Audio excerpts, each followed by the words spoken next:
Yeah, the answers which you just provided today, I will check soon. So give me a time. So now I'm recording. Today we are going to focus on the muscle contraction. Okay. So neuromuscular junction. Okay. We have several types of muscle of tissues in general, which is built from different type of cells. We spoke about the nerve cells as a very important type of tissue, which really initiate and also propagate the action potential. We are going to focus on the muscle cells.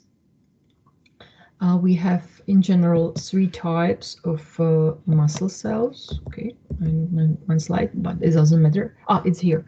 The striated muscles. We have several types of striated muscles. We also call these muscles as a voluntary muscles, so we can influence their movement by ourselves. We also have the smooth muscles, which are just the separated cells. So the striated muscles, it's splitted cells, so they have multinuclear lines. And the smooth muscles also are called the involuntary muscles. Something in between is cardiac muscles, in between because of the structure, which is the same as the striated muscles, and we cannot really influence it by our our focus or our movement. We cannot influence it. It's coordinated and ordered, controlled by sympathicus and parasympathicus. So this is something which cannot be influenced by ourselves. So in general, muscles and neurons, they create the neuromuscular system together, and something is similar between these 2 tissues. And now we are going to focus on the interconnection between these 2 tissues or cells, and also we are going to focus on the description on the muscle contraction. So this is basically the general frame of our lecture. So the interconnection between the neural system and also the muscle. Just keep in mind that the muscle tissue, it's responsible for the movements of our body. Also, muscles are able to convert the chemical energy into mechanical energy. I mean the chemical energy which is bounded in the macroergic bonds in ATP, and it converts the energy to the mechanical energy in the macroscopic movements in general. Also, we can describe muscles because of some features of them. They can be irritated, they can be contractile because of their the features and character of the proteins which are they made of. They can be also extended, and they are elastic enough. Of course, there are some limits of all these features, but the elasticity, extensibility, contractility, and irritability, this is just the general overview which can characterize the muscle tissue. I also mentioned that we have 3 types of muscles: skeletal, cardiac, and smooth. I am sure that you learn a lot about the quality of these tissues in physiology and other related subjects. So therefore, I will focus on the molecular mechanism, how it works. So this is just the general description. I expect that you know that one. And now we are going to focus on the structure and also contraction mechanism of the skeletal muscle. So in general, skeletal muscle is the multicellular cells. So it means that the cells are splitted together. So the fiber, the myofibril, is created by several cells, which are surrounded by membrane, plasma membrane. The plasma membrane in these multicellular cells in the skeletal muscle is called sarcolemma. So this is just a different name for plasma membrane. In general, muscle cell contains many myofibrils together. These myofibrils are surrounded with cytoplasm. The cytoplasm is rich on glycogen, which is a source of energy, of ATP, of glucoses in general, and further, it's a source of ATP, which can be made of glucoses. Also, there is ATP, which is free, but mostly ATP is bounded to creatine phosphate to stabilize ATP, because ATP is not really very stable molecule. It's really unstable, simply because it's a macroergic bonds. There are two macroergic bonds which can really react and interact with everything. Therefore, ATP is captured into the structure of creatine phosphate. Also, in cytoplasm, there is many enzymes which are related with the metabolism of glucoses. It's easy. And also, the cytoplasm is rich on mitochondria, simply because it's the organelle which is related with the energy production.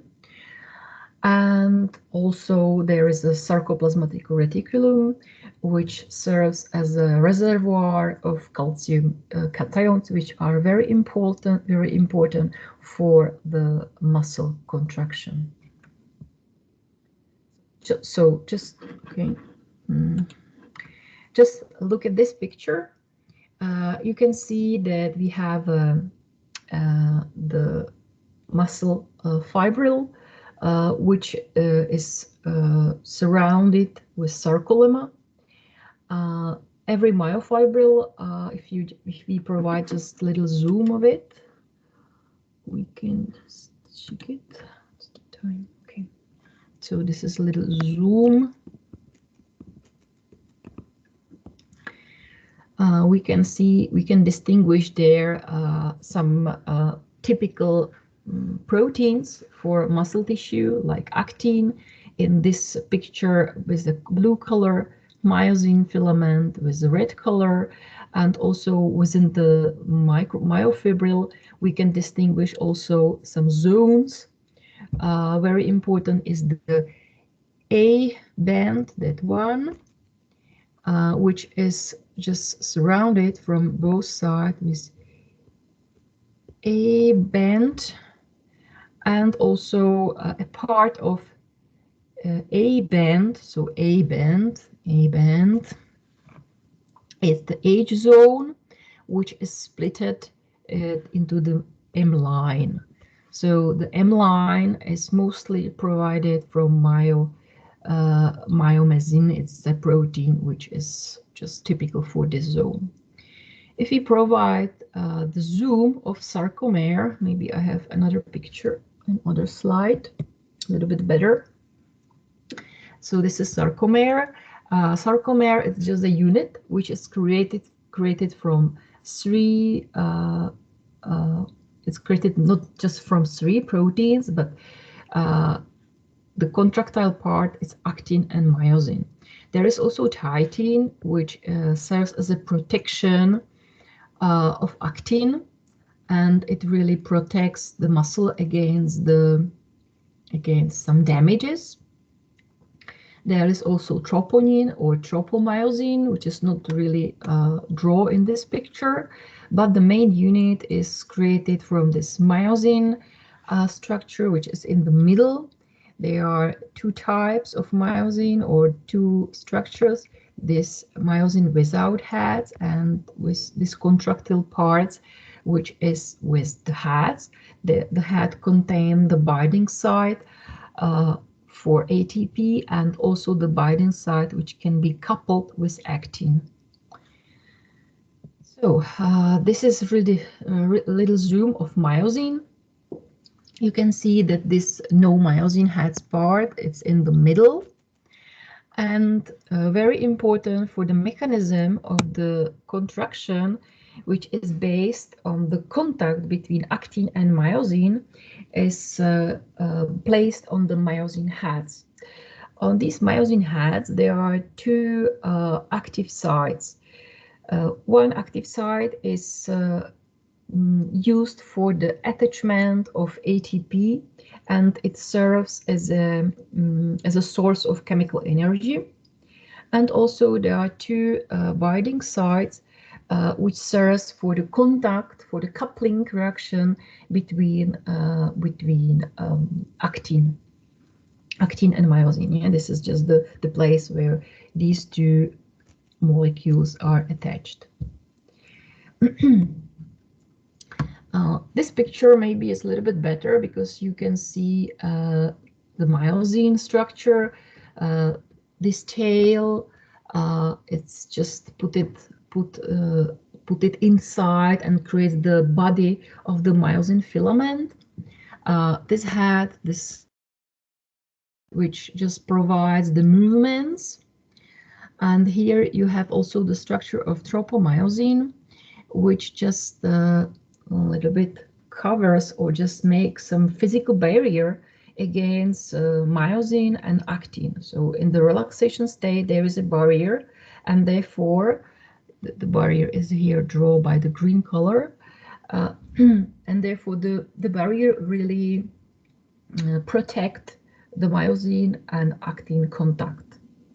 So actin, how it looks like, it's created, actin, the filament, this one is created from globular G-actin. This is two little balls, and by the polymerization, it's created the polymer which has the filamentous character like it is seen in this picture. Yeah. Also, this is another picture where is also present also troponin. Troponin, again, it's the protein which provides the mechanical barrier, the protection of the contact with actin and myosin. So just keep in mind, this is a crucial point. Okay. So it looks like that. So we have the complex tropomyosin together in the relaxation state. Troponin, it's this blue, not blue, yellow chains. The mechanical barrier again. It in relaxation state, it's binded also to tropomyosin. It's this yellow one. Okay, maybe. Yeah, to troponin, sorry, this red one, and also it binds to calcium. So there are three binding sites: to actin, to tropomyosin, and also to calcium. So this, what is drawn here in this picture, is the relaxation state. Relax, muscle is not contracted. Here it looks from a little bit macroscopic view. The first one, it was just the molecular view, and now we are getting to the little bit more further approach. Here you can see the whole myofibril, which is surrounded with sarcoplasm. Inside we have the myofibrils. Sure, we have also some factories for electricity, mitochondria. And what is very important, we have these transverse tubulus. Sometimes it's called just this abbreviation, just T-tubulus. The T-tubulus, they are responsible for the catching of the signal coming from the neuromuscular junction, from the nerves, from the depolarization of the membrane. And if T-tubulus just receive the signal from the depolarization of the membrane, sarcoplasm, it yields to the opening of T-tubulus, and also these T-tubulus, they just cover the sarcoplasmatic reticulum. Sarcoplasmatic reticulum is just a cisternal system which contains calcium cations. So you can just imagine that T-tubules is your hand, and sarcoplasmatic reticulum, it's a tap with water. So we just rotate a tap to open the cisternae to release calcium. This is just the signal for muscle contraction, and calcium cations plays in this process very important role. Here in detail, it looks like that. So this theory, which I am trying to explain to you, calls the sliding filament model of muscle contraction. This is one of the approach, very famous one, I think the most understood. So therefore, we pay attention to this model. So in the resting state, we have actin and myosin. We have which are separated by troponin. The contact is provided after the stroke, after the action potential, which allows to open sodium channels, the transduction of the membrane potential via acetylcholine, via the synaptic cleft, via depolarization of sarcolemma, via transfer the signal to T-tubules, and the T-tubules became open to release calcium. Calcium is bounded with troponin to just unblock the sterical blocking of actin and myosin contact.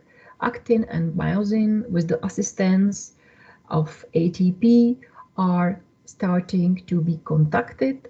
This process is repeated and repeated many times, and by this way the sarcomere became shorter and shorter and shorter, and we are talking about the muscle contraction. Look at that in detail. Of course, I have a video. It's much better to see it in animation than in just in these pictures and with my voice.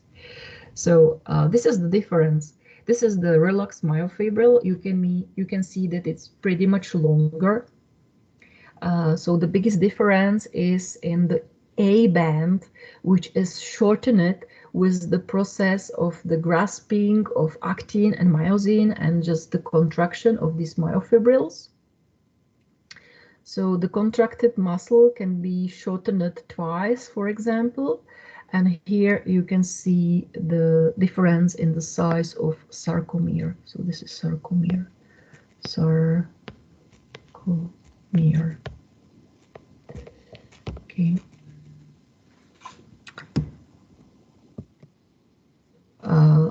Little summary. I think it's very essential just to repeat it because it's not easy for imagination.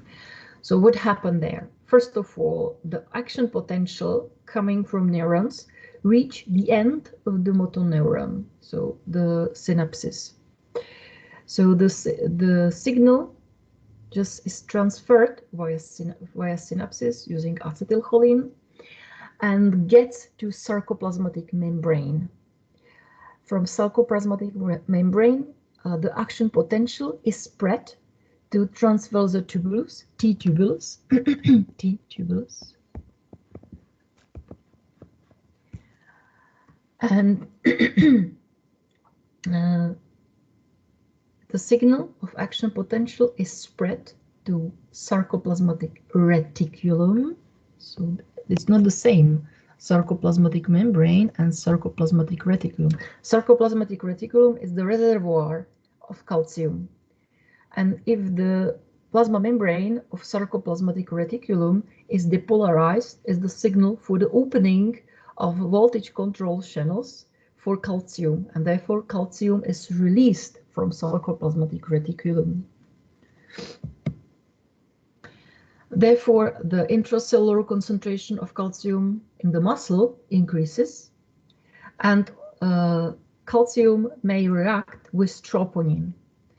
Therefore, because of the reaction with calcium, the position of tropomyosin on actin, which just protected in the relaxation state, is changed, and therefore the subunit of myosin became available for the contact with actin. Yeah? This is just a sterical hindrance. This process is repeated and repeated and repeated, and the muscle fiber became contracted by this process. By this process, we need some ATP energy. Therefore, ATP is bounded, ADP is released in this process. We consume many ATPs, many macroergic bonds, not just one for one muscle contraction. And it's important to remember that we just present, or I just describe one set of the reaction, but for the complex muscle contraction, we have to repeat this process several times. So how it looks like, I think I'm going to skip it. I will show you the video. This is much better. Okay, do we have a time? Yes, we have a time. Okay. First of all, I would like to mention what are the sources of ATP, because this is the limiting factors sometimes. The amount of muscles ATP is generally small. The supply, it's enough only for the 1 second of muscle activity. So 1 second, it's not much. However, in our muscles, we have also the creatine phosphate, which is a really good reservoir of ATP and serves promptly for the ATP creation based on this reaction. And also, if we still need to contract muscle, we have another sources of ATP. First of all, another source of ATP is the decomposition of glycogen for glucoses, and then glycolysis. And subsequently, after glycolysis, we can produce a pyruvate, and from pyruvate can be changed by, for example, anaerobic conditions to lactate, or to acetyl coenzyme A by oxidative metabolism, and subsequently undergo to the citric cycle, which is later on related with aerobic phosphorylation, which occurs in mitochondria, so serial breathing. So this is just the contact with biochemistry, so I expect that you have also this information from another subjects. And now we are getting to the information which is in close relationship with previous lectures. So maybe you are also asking in your head how the contraction is initiated. So this is the crucial task for neuromuscular junction. So we are talking about the end plate or neuromuscular junction. So this is the question, how the information, the action potential goes from neuron via axon, via innervation to the muscle. This is just what is missing now.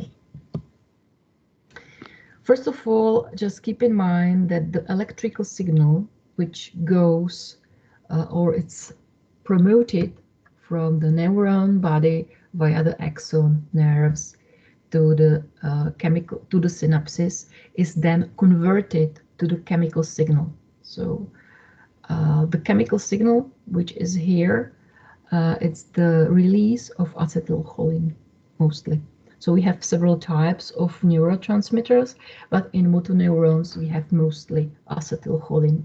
This is a typical neurotransmitter for all mammals, for all vertebrates in general. A neurotransmitter in this in the synapse is contained in synaptic vesicles. Usually it's in two forms, acetyl and choline, because of the depolarization of the membrane surrounding the synapse. It yields to the coupling reaction between acetyl and choline to create acetylcholine.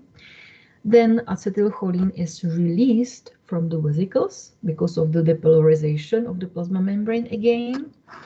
And via diffusion through the synaptic cleft, the acetylcholine is binded with the active site of channels for sodium on the opposite side of the muscle membrane, actually, of sarcolemma. And by this way, the sodium channels are open. Sodium goes inside the cell. If the plasma membrane potential reaches the value around 30 millivolts, I mean the sarcolemma plasma membrane, potassium channels are open and potassium is released from the muscle, and therefore the depolarization is strong enough to provoke exocytosis of calcium and the release into the intracellular system. This process is pretty fast. The reaction time is usually around milliseconds, around 1 millisecond. Okay. So how it looks like. So we just introduce it by words. Now we are just going to see it, how it looks like.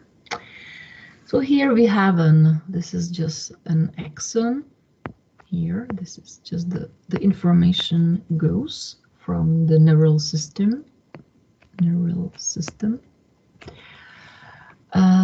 So the action potential is spread via the synapses.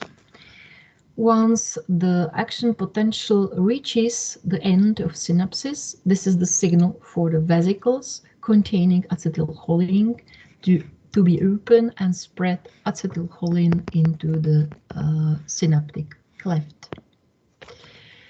Here are the binding sites of binding sites. It's too small, but could you see the little purple balls? So this is just the already binded acetylcholine to these receptors, which is the signals for the opening of sodium channels, which again start the cascade of the depolarization. The depolarization is spread to T-tubulus here. So the T-tubulus is here, and now we have a little bit bigger picture here. So this is the T-tubulus, and when the membrane of T-tubulus is depolarized, it's also interconnected with sarcoplasmatic reticulum, with the reservoir of calcium, and by this way, sarcoplasmatic reticulum opens the channels for calcium and calcium is released. Questions?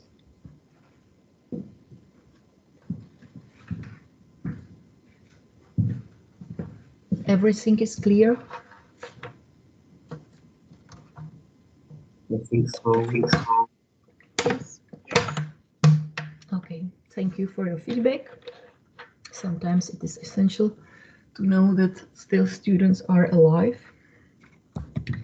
Okay, this is maybe another picture which is a little bit zoom to the whole process, which I described before.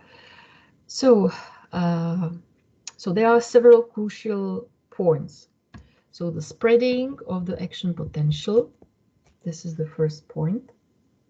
Depolarization of this plasma membrane, opening of vesicles containing the acetylcholine release, diffusion, attachment to the receptors, opening of the sodium channels in the opposite side after the synaptic cleft, and then transduction or propagation of action potential to sarcolemma, T-tubulus, and finally, which is finished by the muscle contraction. What happened with acetylcholine? First of all, acetylcholine is provided from choline and acetyl. This is the first point. Then it is released to the synaptic cleft and attached to the receptor. However, the membrane has to be really depolarized, repolarized again, just to return to the negative value. Therefore, acetylcholine is broken by acetylcholine esterase, which is the enzyme responsible for the decomposition to acetyl and choline. Acetyl and choline separately, these two chemicals are then resorbed to the synapses bag and they are ready to be reduced in another signal transduction. Previously, I have mentioned that also there are some chemicals, they block acetylcholine esterase, sarin, for example, or strychnine, it blocks the sensitive part, the receptor for acetylcholine. Both chemicals are responsible for the blocking of the synapses. So if you are interested in this part, just see the video which I showed you previously. So this is also a little summary from the action potential propagation. Probably you are able to describe this picture. So just the resting state, then the stimulus threshold, minus 55 millivolts. This is the signal for the opening of sodium channels. Then we just reach more positive potential, potassium channels are open, and we just reach the peak of this action potential, and then whole system is just returning by repolarization to the normal state. So this picture is also helping to describe the process of the transduction of the action potential from the nerve to the muscle. It's quite the same strategy.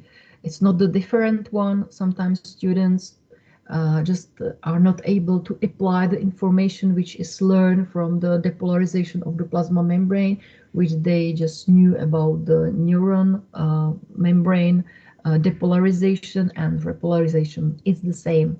It's very important that the process is provided repetitively.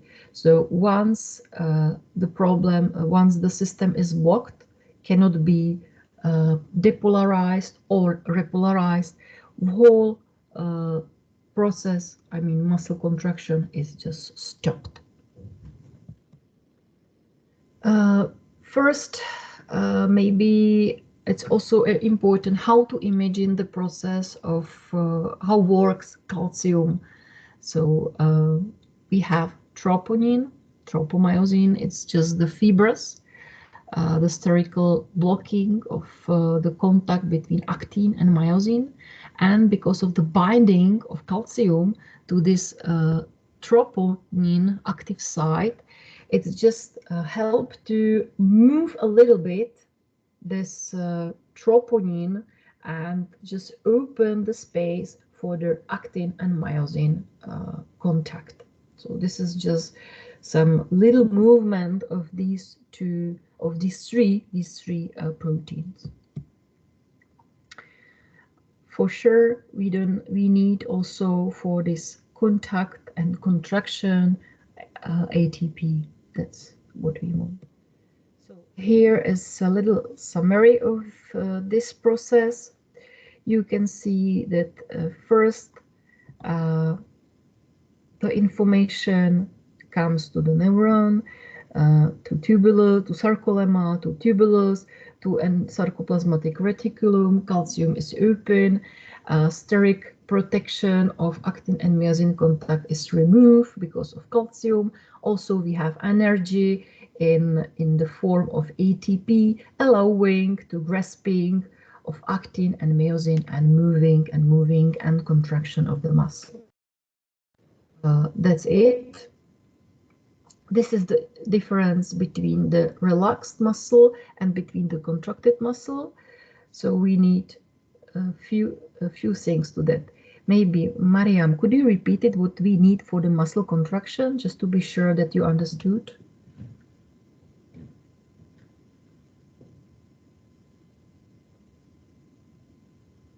Could you please repeat again? I couldn't hear you. Mariam, please, could you tell me what we need for muscle contraction? So the most important thing we need is ATP and calcium. Yeah.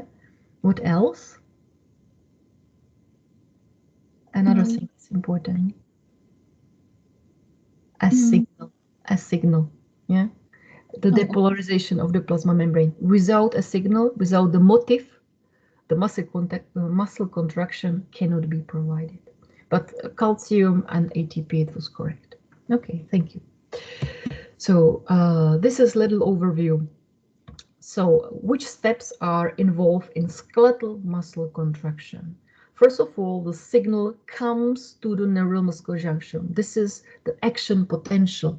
Action potential. This is the signal. This is the depolarization of the plasma membrane. Depolarization. Depolarization.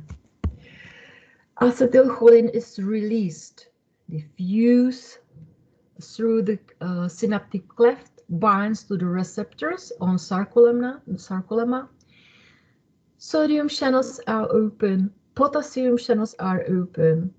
The sarcolemma is depolarized. The depolarization, action potential depolarization is the same, just travels through or down the tubulus, which is the signal to sarcoplasmatic reticulum to release calcium, and the contraction can begin. So I would like to show you a video about that one. Here I have it. So,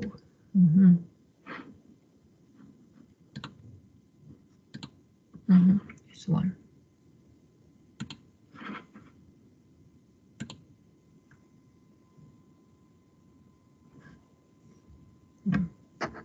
Yeah, the signal today is very, very bad.